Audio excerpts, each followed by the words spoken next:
तेरा मेरा रिश्ता क्या, ला इलाहा इल्लल्लाह, ये नारा आपने बहुत बार सुना होगा। ये जो लोग नारा लगाते हैं वो गाजा पर चिल्लाते हैं, सिडनी पर चुप रहते हैं और पहलगाम पर तो जैसे मानो फेविकोल पी लेते हैं। और जब ऑपरेशन सिंदूर होता है तो पाकिस्तान के पक्ष में खड़े नजर आते हैं। ऐसे लोगों को पहचानने की जरूरत है। आज बात करेंगे गाजा पर विधवा विलाप और सिडनी पर चुप रहने वालों की। इन लोगों के बारे में पहले आप सुनिए पूर्व विंग कमांडर पुष्कल द्विवेदी ने क्या कुछ कहा, फिर आपको बताऊंगा कि कैसे चेहरे पर चेहरे लगाकर इस देश में देश विरोधियों की गैंग कैसे काम करती है। हाल ही में सिडनी में अटैक हुआ। अब अगर आप फिलिस्तीन को देखें तो जब फिलिस्तीन में कभी अटैक होता है या जब फिलिस्तीन की बात आती है तो हमारे देश के नेता ले लीजिए या हमारे देश की आवाम ले लीजिए, फिलिस्तीन को लेकर ह्यूमैनिटी वाला एक कंसर्न दिखाते हैं। और आज जब ऑस्ट्रेलिया के साथ ही हुआ तब हमें हमारे देश में देखने को नहीं मिला। देखिए, जो लोग ह्यूमैनिटी का नाम लेते हैं, संविधान का नाम लेते हैं, वो कुछ नहीं है, वो रंग रोगन है। हमको इसको समझना होगा। पहले तो हमको ये समझना होगा कि we are at a continuous state of war and when I am saying we, मैं भारत राष्ट्र, भारतीय संस्कृति, सभ्यता और धर्म की बात कर रहा हूँ। मैं इस देश के नागरिकों की बात नहीं कर रहा।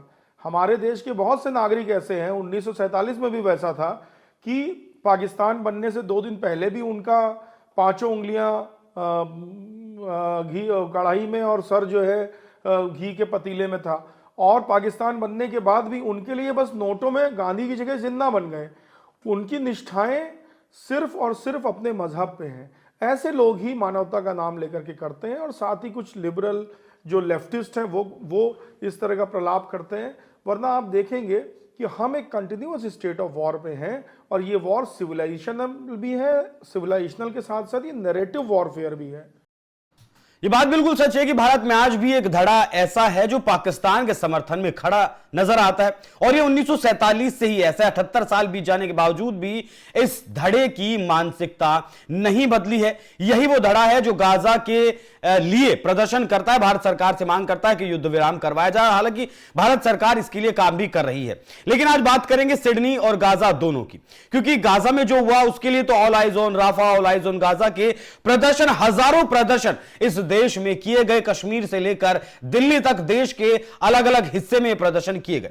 लेकिन सिडनी में जब पाकिस्तान के मूल के आतंकी हमला करते हैं तो उस पर ये लोग चुप हो जाते हैं। आज आपको पूरी डिटेल बताऊंगा कि भारत में कितने प्रदर्शन गाजा को लेकर हुए और सिडनी को लेकर कितने लोगों ने बोला। और पहलगाम का जब हमला होता है तो लोग पाकिस्तान के खिलाफ बोलने से कतराते हैं। समझिए, 2023 में इजराइल हमास के बीच का जो संघर्ष है वो शुरू हुआ। उसके बाद से फिलिस्तीन और गाजा के समर्थन में भारत में हजारों प्रदर्शन हुए। ये स्थानीय छात्र संगठनों और सामाजिक समूहों द्वारा आयोजित छोटे बड़े स्तर पर बहुत ज्यादा फैले हुए थे। रिपोर्ट्स ये बताती हैं कि हजारों प्रदर्शन हुए हैं। विशेष रूप से अक्टूबर 2025 में स्टूडेंट फेडरेशन ऑफ इंडिया, जिसे आप एसएफआई के नाम से भी जानते हैं, उसने देश भर में 18,000 से ज्यादा प्रदर्शन आयोजित करने का दावा किया जो फिलिस्तीनी बच्चों की याद में थे। ये प्रदर्शन नई दिल्ली में हुए, इजरायली दूतावास के बाहर हुए, जंतर मंतर पर हुए और कई ऐसी जगहों पर यह प्रदर्शन हुए। कुछ जगहों पर पुलिस को इस भीड़ को नियंत्रित करने के लिए लाठीचार्ज भी करना पड़ा। हैदराबाद में प्रदर्शन हुए, मुंबई में प्रदर्शन हुए, श्रीनगर, कर्नाटक, कोलकाता, विश्वविद्यालयों के कैंपसों में ये प्रदर्शन हुए, जैसे जेएनयू हुआ, आपका डीयू हुआ और विभिन्न शहरों में छात्र छात्राओं ने, कार्यकर्ताओं ने प्रदर्शन किए। इनकी मुख्य मांगे क्या रही?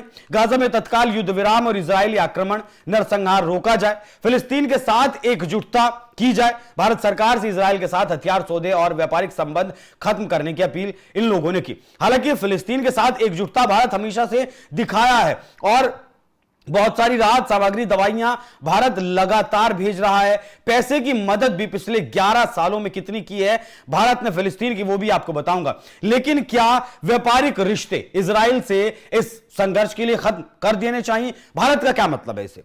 देखिए, गाजा और इजराइल की एक अपनी अलग लड़ाई है, उससे भारत अपना व्यापार इजराइल से क्यों बंद कर दे? ऐसी सोच, ऐसी मानसिकता समझ में नहीं आती। इन लोगों का यह भी कहना है कि इजराइल का आर्थिक बहिष्कार किया जाए। अभी जो तस्वीरें आप देख रहे थे, एक शख्स जो कोल्ड ड्रिंक्स की बोतलें फोड़ रहा था, अलग अलग चीजें फोड़ रहा था, वो विरोध कर रहा है कि ये इजराइल के आइटम्स हैं और इनका विरोध किया जाए भारत में। ये चीजें चल रही हैं। दो राज्य समाधान का समर्थन ये लोग भी करते हैं और अब दो राज्य समाधान का समर्थन वो पाकिस्तान भी करने लगा है, जो पाकिस्तान इजराइल को मान्यता ही नहीं देता, जो पाकिस्तान अपने पासपोर्ट पर भी ये लिखता है कि पासपोर्ट दुनिया के हर देश में चलेगा लेकिन ये इजराइल में मान्य नहीं होगा। वो पाकिस्तान भी आज अमेरिका के दबाव में मान्यता लगभग देने के लिए तैयार है। वो पाकिस्तान को आज सेना भेजनी पड़ेगी गाजा में हमास के आतंकियों को मारने के लिए, उनसे हथियार छीनने के लिए, और यह सब हो रहा है अमेरिका के दबाव में, क्योंकि अमेरिका से डील की हुई है। तो सबसे पहली बात तो यह समझना जरूरी है कि भाई बढ़ाना भैया, सबसे बड़ा रुपया, और रुपया फेंक दिया गया है पाकिस्तान जैसे देश के ऊपर भी, और पाकिस्तान चुप है। आज पाकिस्तान में पाकिस्तानी सेना पाकिस्तानियों को मार रही है क्योंकि वो गाजा के समर्थन में प्रदर्शन कर रहे हैं, और कोई वहां पर यूएन नहीं बोल रहा है, कोई मानवाधिकार नहीं बोल रहा है, और भारत का जो मुसलमान है वो भी इस बारे में नहीं बोल रहा है। जो पीस प्लान ट्रंप ने दिया उस पर मुस्लिम देशों ने, तमाम मुस्लिम देशों ने अपनी सहमति जता दी है, लेकिन भारत में यह विधवा विलाप आज भी चल रहा है। भारत सरकार द्वारा गाजा को मदद दी गई है। भारत सरकार ने हमेशा फिलिस्तीन के प्रति मानवीय सहायता और दो राज्य समाधान का समर्थन हमेशा किया है। गाजा संकट जो 2023 के बाद से शुरू हुआ, उसके बाद विशेष रूप से संघर्ष शुरू होने के बाद भारत ने लगभग 70 टन मानवीय सहायता गाजा में भेजी, जिसमें 16.5 टन दवाइयां और चिकित्सा सामग्री शामिल थी। मिस्र के रास्ते गाजा मदद पहुंचाई गई। UNRWA, संयुक्त राष्ट्र की फिलिस्तीनी जो शरणार्थी एजेंसी है, उसे भारत सालाना 5 मिलियन अमेरिकी डॉलर की मदद देता है। 2020-21 से अब तक 27.5 मिलियन डॉलर इसे दिए गए हैं अलग अलग ट्रांच में। 2.5 मिलियन डॉलर की अतिरिक्त सहायता भी दी गई है। पिछले 11 सालों की अगर बात करें तो फिलिस्तीन को कुल 80 मिलियन डॉलर के करीब सहायता सिर्फ भारत से पहुंचाई गई है, जिसमें विकास परियोजनाएं शामिल है, जैसे स्कूलों का निर्माण शामिल है, अस्पतालों के निर्माण के लिए, सड़कों के निर्माण के लिए यह सहायता पहुंचाई गई है। भारत ने इजराइल के आतंकी हमलों की निंदा की है, लेकिन बहुत सारे लोग आज भी जो लिबरल्स हैं, जो लेफ्टिस्ट हैं और जो गाजा समर्थित लोग हैं, उन्होंने आज भी सिडनी में जो कुछ हुआ उसकी निंदा नहीं की है। लेकिन फिलिस्तीनी लोगों के लिए मानवीय सहायता भारत लगातार जारी रखता है। प्रधानमंत्री नरेंद्र मोदी ने भी सिडनी हमले की निंदा की थी और कहा था कि ऑस्ट्रेलिया में आज भी भयानक आतंकी हमले की कड़ी निंदा करता हूं, जिसमें हनुक्का के पहले दिन का जश्न मना रहे लोगों को निशाना बनाया गया। भारत की जनता की ओर से उन परिवारों के प्रति गहरी संवेदनाएं व्यक्त करता हूं जिन्होंने अपने प्रियजनों को खोया। दुख की इस घड़ी में हम ऑस्ट्रेलिया के लोगों के साथ एकजुट हैं। भारत आतंकवाद के प्रति जीरो टॉलरेंस रखता है और आतंकवाद के सभी रूपों एवं अभिव्यक्तियों के खिलाफ लड़ाई का समर्थन करता है। भारत के प्रधानमंत्री इस बात को कह रहे हैं, जो प्रधानमंत्री पिछले 11 सालों में 80 मिलियन डॉलर की मदद गाजा में भेज चुके हैं। आतंकवाद का कोई धर्म नहीं होता है, यह बात बिल्कुल सही है और मैं भी इसे मान सकता हूं। लेकिन अब आप मुझे पहले यह बताइए, जिब्रान, सुलेमान, हमजा, ये कौन लोग थे, किस धर्म के थे जिन्होंने पहलगाम में आतंकी हमला किया? सिडनी में साजिद और अकरम, नवेद, उसामा, हाफिज सईद कौन लोग हैं जो लगातार भारत के खिलाफ हमला करते हैं या फिर जिन्होंने सिडनी में आतंकी हमला किया? नाम बदलते हैं, चेहरे बदलते हैं, जगहें बदलती हैं, लेकिन धर्म के नाम पर यह आतंक लगातार क्यों, यह खून खराबा लगातार क्यों? निर्दोषों पर अंधाधुंध गोलियां चलाना आखिर कब बंद होगा? नाराए तकबीर, अल्लाहू अकबर जैसे धार्मिक नारे आखिर क्यों लगाए जाते हैं? क्या ये धर्म की छवि को खराब नहीं करते? क्या ऐसे लोग धर्म के बाहर हैं? क्या ये धर्म के दुश्मन नहीं है? ये मुसलमानों को सोचना होगा। इन्हें इसी मजहब के नाम पर भड़काया जाता है, और अगर ये सब गलत है तो मुसलमानों को पूरी दुनिया के सामने जोर से ये बात चिल्लाकर कहनी चाहिए कि ये बिल्कुल गलत है, लेकिन बहुत सारे मुसलमान इस बात को नहीं कहते। यहां सबसे बहुत जरूरी बात यह है कि अगर मुसलमान नहीं चाहते कि सबको एक ही तराजू में तौला जाए तो इन आतंकियों का विरोध क्यों नहीं करते? ये सच है, खुद देख लीजिए, ये बेतुका लग सकता है, लेकिन मजहब के नाम पर